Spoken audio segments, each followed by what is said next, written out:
नमस्कार मु पिके आपण मानक स्वागत करुच्ची पुणी एक नुआ वीडियो रे।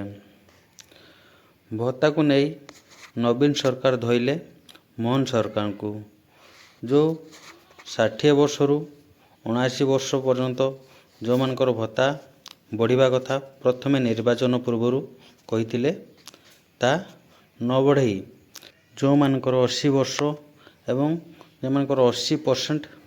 विकलांग अवस्था से मानू 3500 टंका कले किंतु निर्वाचन पूर्व से प्रतिश्रुति देते जे भत्ता टंका बढ़े बोली सेमिति किसी प्रतिश्रुति दे नथिले कि ए मानक को बढ़िबो ए मानकर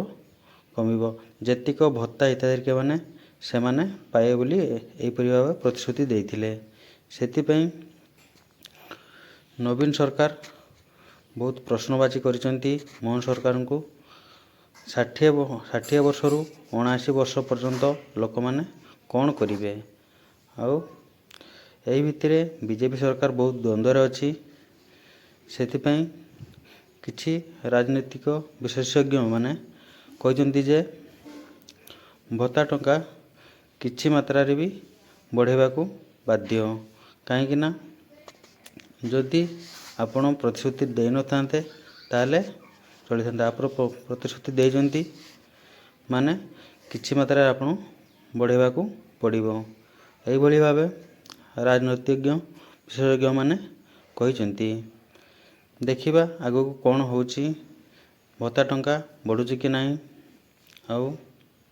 एपरि भी भत्ता टंका बढ़िची जे मानकर विकलांग मानकर 80% विकलांग